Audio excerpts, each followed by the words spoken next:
Seorang tentara bernama Sersan Adit harus menghadapi situasi sulit ketika istrinya, Nisa, dijebak dalam kasus narkoba oleh oknum polisi korup di Polsek Kebayoran Baru. Meski awalnya dituduh tanpa bukti kuat, Sersan Adit tidak tinggal diam. Bagaimana kisah ini akan berlanjut? Mari kita simak ceritanya. Sore itu di Kalimantan, matahari mulai condong ke barat, menyisakan sinar jingga yang memantul di antara pepohonan rindang di sekitar pos perbatasan. Udara terasa lembab, membawa aroma tanah basah yang khas setelah hujan ringan mengguyur beberapa jam lalu. Di dalam sebuah barak kecil yang sederhana, Sersan Adit duduk dengan tenang di atas kursi kayu kasar. Tangannya terampil membersihkan senapan SS-2V5 miliknya, senjata yang selama ini menemaninya dalam berbagai misi penting. Gerakan tangannya cekatan, namun ada kesan hati-hati yang mendalam. Seperti seorang pria yang tidak hanya menjaga senjatanya, tetapi juga melindungi prinsip hidupnya. Adit sudah hampir 3 bulan bertugas di daerah ini sebagai bagian dari pasukan pengamanan perbatasan. Tugasnya bukanlah pekerjaan yang mudah. Ia harus meninggalkan rumah, keluarga, dan segala kenyamanan yang biasa ia nikmati bersama istri tercintanya, Nisa.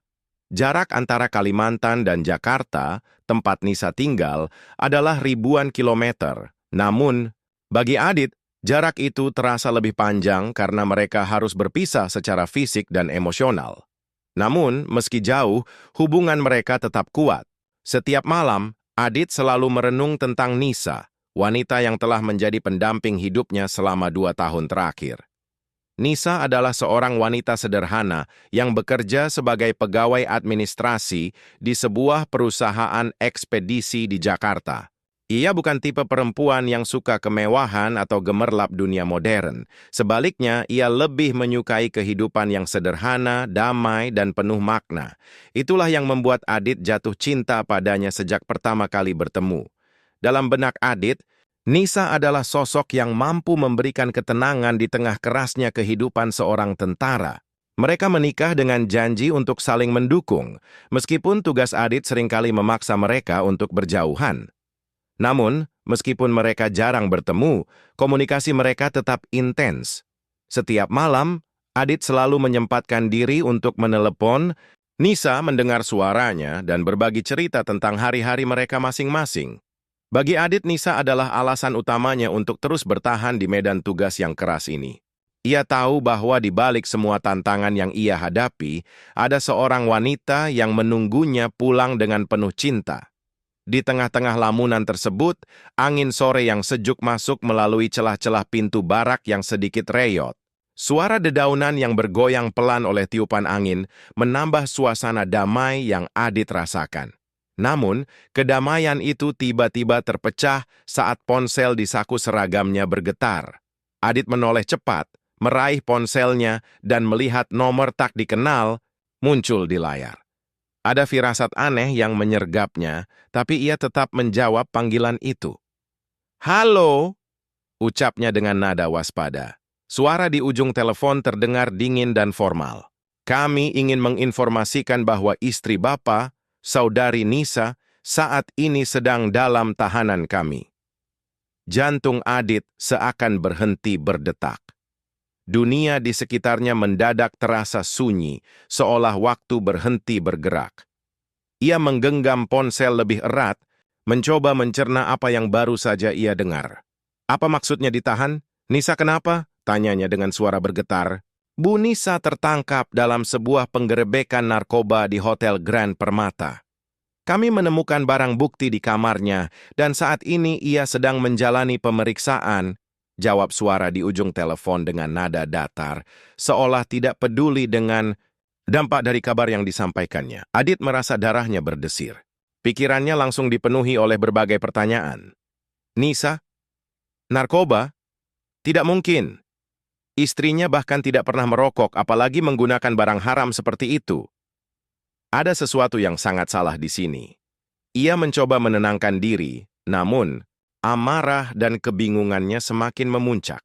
Ada kesalahan besar di sini, gumamnya pelan, lebih kepada dirinya sendiri daripada kepada orang di ujung telepon. Setelah beberapa detik terdiam, Adit akhirnya berkata dengan nada tegas, "Baik, Saya akan segera ke sana. Ia menutup telepon dan duduk diam selama beberapa saat, mencoba meredakan gejolak emosi yang menghantamnya. Pikirannya berkecamuk. Bagaimana mungkin Nisa bisa terlibat dalam hal seperti itu? Apakah ini salah paham, atau ada sesuatu yang lebih besar di balik semua ini? Adit menarik napas panjang, mencoba menenangkan diri. Ia tahu bahwa ia harus bertindak cepat. Keesokan paginya, ia segera meminta izin kepada komandannya untuk terbang ke Jakarta. Beruntung komandannya memahami situasi ini sebagai alasan mendesak dan memberikan cuti mendadak kepada Adit. Tanpa membuang waktu, Adit langsung naik pesawat pertama menuju ibu kota. Selama perjalanan, pikirannya dipenuhi oleh berbagai skenario. Ia tidak bisa membayangkan apa yang sedang terjadi pada Nisa, dan itu membuatnya semakin gelisah. Setibanya di Jakarta, udara panas dan bising langsung menyambut Adit begitu ia keluar dari bandara. Ia tidak punya waktu untuk beristirahat atau menyesuaikan diri dengan suasana kota yang ramai. Langkah pertamanya adalah menuju Polsek Kebayoran, baru tempat Nisa dikabarkan ditahan. Hatinya dipenuhi oleh campuran antara amarah, kecemasan, dan kebingungan. Ia tidak tahu apa yang akan ia temui di sana. Namun satu hal yang pasti, ia harus menemukan kebenaran. Saat tiba di Polsek, Adit langsung menuju petugas jaga. "Saya ingin bertemu dengan penyidik yang menangani kasus istri saya," katanya dengan nada tegas. Petugas jaga menatapnya sejenak, kemudian memberikan arah ke sebuah ruangan kecil di dalam gedung. Adit melangkah masuk dengan langkah tegap, meskipun hatinya dipenuhi oleh kegelisahan yang sulit ia sembunyikan. Di dalam ruangan itu, Ibtu Budi duduk di balik meja, membuka sebuah berkas tebal yang tampaknya berisi dokumen-dokumen terkait kasus Nisa. Saat Adit masuk, Budi menatapnya dengan pandangan datar seolah tidak terlalu peduli dengan kedatangannya. "Silakan duduk," kata Budi singkat, tanpa menyapa atau menunjukkan rasa hormat. Adit duduk dengan tegak, matanya menatap tajam ke arah Budi. "Saya ingin tahu apa yang terjadi dengan istri saya," katanya dengan nada yang berusaha tetap tenang, meskipun amarahnya mulai memuncak di dalam hati. Budi membuka berkas di depannya dan mulai menjelaskan dengan nada santai. "Istri Anda tertangkap di sebuah kamar hotel dengan barang bukti sabu seberat 5 gram. Saat kami gerebek, hanya dia yang ada di dalam kamar." Adit merasakan darahnya mendidih. "Nisa tidak mungkin melakukan itu. Dia tidak pernah menyentuh barang haram," serunya, suaranya bergetar menahan emosi. Namun Budi tetap bersikap santai, seolah tidak terpengaruh oleh protes Adit. "Kami hanya menangkap berdasarkan bukti yang ada, Pak. Kamar itu dipesan atas nama Bu Nisa dan barang bukti ditemukan di dalamnya," jawabnya dengan nada dingin. Adit mengepalkan tinjunya di bawah meja, mencoba menahan amarahnya. Ia tahu bahwa ada sesuatu yang tidak beres di sini. "Siapa yang melaporkan ini?" tanyanya tajam. Budi menatapnya sejenak, lalu menjawab dengan nada santai, "Kami mendapat informasi dari informan." Jawaban itu hanya membuat Adit semakin curiga. "Informan? Siapa informan itu? Mengapa mereka langsung menuduh Nisa tanpa investigasi lebih lanjut?" Adit menarik napas dalam-dalam, mencoba menenangkan diri. Ia tahu bahwa ia tidak akan mendapatkan banyak informasi dari Budi yang tampaknya tidak berniat membantu. "Bisa saya bertemu dengan istri saya?" tanyanya dengan nada yang lebih rendah namun tetap tegas. Budi terdiam sejenak lalu mengangguk. "Silakan, tapi sebentar saja." Pertemuan antara Adit dan Nisa terjadi di ruang tahanan yang sempit dan suram. Ruangan itu dipenuhi oleh aroma lembab dan dingin, dengan dinding yang terlihat usang dan berjamur. Nisa duduk di sudut ruangan, wajahnya pucat dan matanya sembab. Rambutnya yang biasanya tertata rapi kini terlihat berantakan dan pakaiannya tampak kusut. Saat melihat Adit masuk, air mata langsung mengalir deras di pipinya. Ia berdiri dengan lunglai dan berjalan mendekat, lalu memeluk Adit erat-erat, seolah takut kehilangan satu-satunya orang yang bisa melindunginya. "Laras, aku tidak tahu apa-apa. Mas, aku hanya membuka pintu dan mereka langsung masuk. Aku tidak tahu dari mana barang itu berasal." ucap Nisa dengan suara bergetar. Hampir tidak bisa mengendalikan emosinya. Adit memeluknya erat, mencoba menenangkan. Tenang, aku akan cari tahu siapa yang melakukan ini, katanya dengan nada rendah namun penuh tekad. Namun di dalam hatinya Adit merasa bingung. Ia tidak tahu harus mulai dari mana. Semua ini terasa seperti mimpi buruk yang tidak berkesudahan. Di luar, ruang tahanan, ia merasakan ada sesuatu yang ganjil. Instingnya sebagai seorang tentara tajam, dan ia bisa merasakan bahwa polisi yang menangani kasus ini tidak bekerja secara profesional. Mereka terlalu cepat menuduh Nisa tanpa investigasi mendalam. Setelah pertemuan dengan Nisa, Adit kembali ke ruangan Ibtu Budi dengan langkah tegap. Matanya menyala penuh amarah dan tubuhnya menegang. Ia tahu bahwa ia harus mengambil tindakan lebih tegas jika ingin mendapatkan keadilan untuk Nisa. "Saya ingin berbicara dengan Kapolsek," katanya dengan nada dingin, menatap Budi dengan pandangan tajam. Budi terkekeh kecil, seolah meremehkan permintaan Adit. "Kapolsek sedang sibuk, Pak. Kalau mau urus administrasi penangguhan tahanan, silakan datang besok dengan pengacara," jawabnya dengan nada santai. Adit mengepalkan tinjunya, merasakan ada permainan kotor di balik semua ini. Polisi ini tidak tahu bahwa ia seorang tentara. Mereka menganggapnya hanya seorang sipil yang lemah. Adit melangkah maju, mendekati Budi, dan berdiri tepat di hadapannya. Matanya menyala penuh amarah. "Jangan coba-coba bermain dengan saya."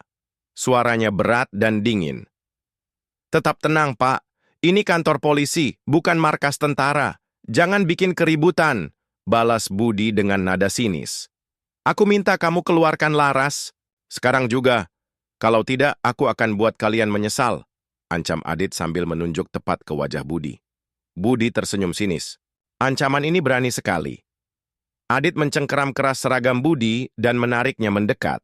"Aku tidak mengancam, aku memastikan," suaranya seperti gemuruh petir. Para polisi lain langsung bereaksi. "Lepaskan dia, Pak," salah satu polisi berseru sambil meraih pentungan. Namun, sebelum mereka bisa bergerak lebih jauh, Adit mengeluarkan kartu identitas militernya dan melemparkannya ke meja. Semua yang ada di ruangan itu terdiam. Tangan Budi yang tadinya angkuh mendadak gemetar. Setelah pertemuan emosional dengan Nisa di ruang tahanan, Adit kembali ke ruangan Ibtu Budi dengan langkah tegap. Wajahnya yang biasanya tenang kini dipenuhi oleh kemarahan yang sulit ia sembunyikan. Matanya menyala penuh amarah dan tubuhnya menegang seperti seorang prajurit yang siap berperang. Di dalam hatinya ia merasa ada sesuatu yang tidak beres di sini. Instingnya sebagai tentara sangat tajam. Dan ia bisa merasakan bahwa polisi-polisi ini tidak bekerja secara profesional. Mereka terlalu cepat menuduh Nisa tanpa investigasi mendalam. Adit melangkah maju, mendekati Budi yang masih duduk di balik meja dengan ekspresi santai. "Saya ingin berbicara dengan Kapolsek," katanya dengan nada dingin, menatap Budi dengan pandangan tajam.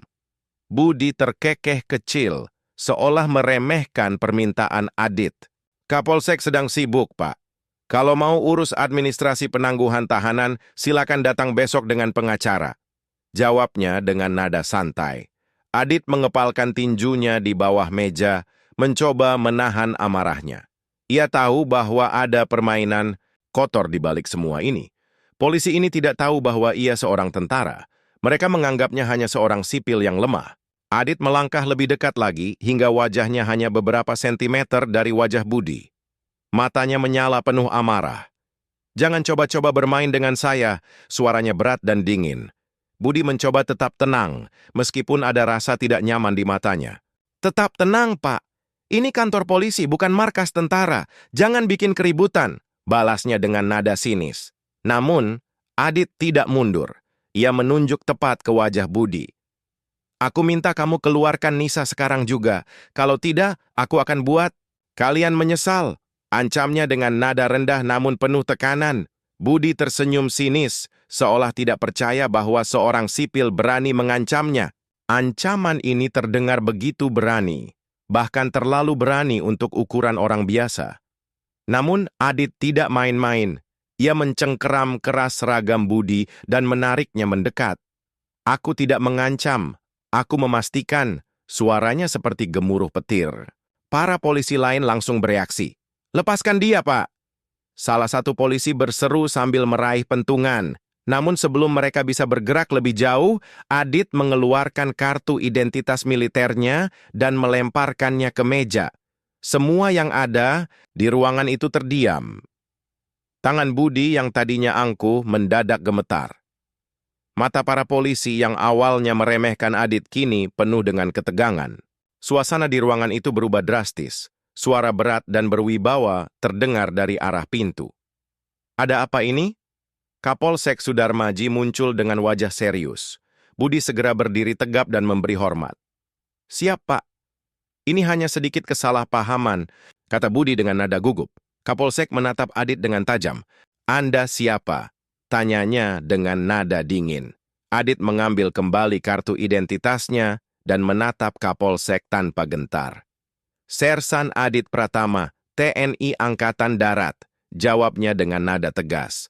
Kapolsek menghela napas panjang. Ikut saya ke ruangan, katanya dengan suara lebih tenang. Adit mengikuti Kapolsek masuk ke dalam ruangan, meninggalkan para polisi yang masih terdiam di luar. Di dalam ruangan, Kapolsek duduk di balik mejanya dengan wajah serius. Adit berdiri tegak di hadapannya dengan ekspresi marah yang sulit ia sembunyikan. Apa maksud Kapolsek menangkap istri saya tanpa bukti yang jelas? Tanya Adit dengan nada tajam. Kapolsek menatapnya dengan pandangan dingin. Anda tentara, saya tahu, ini kasus kriminal, bukan urusan militer. Adit mengepalkan tangannya. Kalau saya menemukan bukti bahwa kalian bermain kotor, aku pastikan kalian akan berhadapan dengan hukum militer, ancamnya. Kapolsek tetap tenang. Silakan. Tapi sampai itu terjadi, istri Anda tetap di sini. Adit menatap mereka satu persatu, lalu berbalik dan melangkah keluar dengan geram. Saat pintu tertutup, suasana di kantor polisi masih tegang. Adit tahu bahwa berhadapan dengan polisi nakal seperti ini tidak bisa hanya dengan argumen. Mereka bermain kotor, dan satu-satunya cara menghadapi mereka adalah dengan tekanan yang lebih besar. Begitu tiba di halaman kantor Polsek, Adit langsung menghubungi seseorang yang bisa membantunya. Halo, Danang, suara Adit terdengar dingin di seberang telepon. Sertu Danang, rekan satu angkatannya yang kini bertugas di Kodim Jakarta Selatan, menjawab dengan nada terkejut. Adit, lu di Jakarta ada apa? Ada masalah besar. Istri gue dijebak pakai narkoba dan sekarang ditahan di Polsek Kebayoran Baru.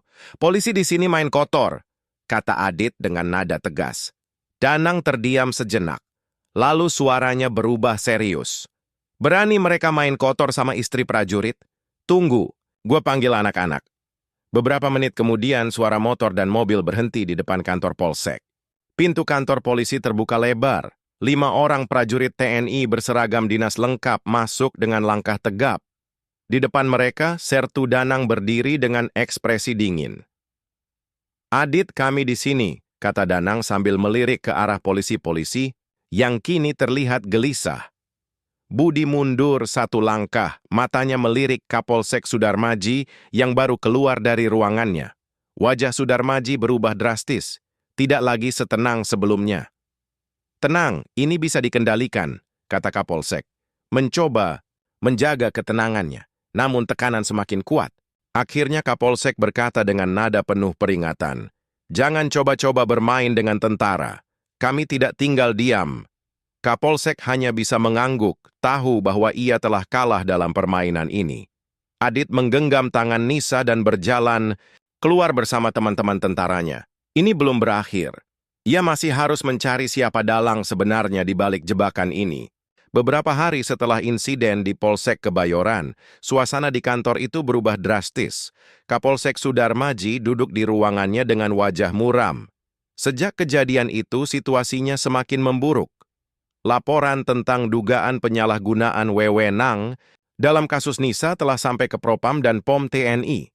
Tak butuh waktu lama, tim investigasi turun langsung ke Polsek untuk melakukan pemeriksaan. Di tempat lain, Adit bersama Sertu Danang dan beberapa anggota TNI lainnya juga telah mengumpulkan Informasi tambahan. Hasil penyelidikan mereka membuktikan bahwa Nisa memang dijebak. Pelakunya adalah seorang rekan kerja Nisa bernama Tony yang bekerja sama dengan Ibtu Budi. Tony memiliki dendam pribadi terhadap Nisa karena pernah melaporkan kecurangan dalam perusahaan mereka. Ia kemudian bersekongkol dengan Budi untuk menjebak. Nisa menggunakan jaringan pengedar narkoba lokal Adit dan Danang menyerahkan semua bukti itu ke POM TNI dan Divisi Propam Polri. Proses hukum pun berjalan dengan cepat. Hari itu, kantor Polsek Kebayoran Baru dipenuhi oleh beberapa petugas dari Propam yang datang langsung untuk melakukan sidang disiplin. Komisaris Sudarmaji, berdasarkan hasil investigasi, Anda terbukti melakukan pembiaran terhadap praktik kotor di institusi ini dan menyalahgunakan wewenang. Mulai hari ini, Anda resmi diberhentikan dari jabatan Anda sebagai Kapolsek Kebayoran Baru, kata seorang perwira tinggi dengan wajah serius. Wajah Sudarmaji pucat. Ia mencoba berargumen, tetapi ia tahu perintah ini sudah final.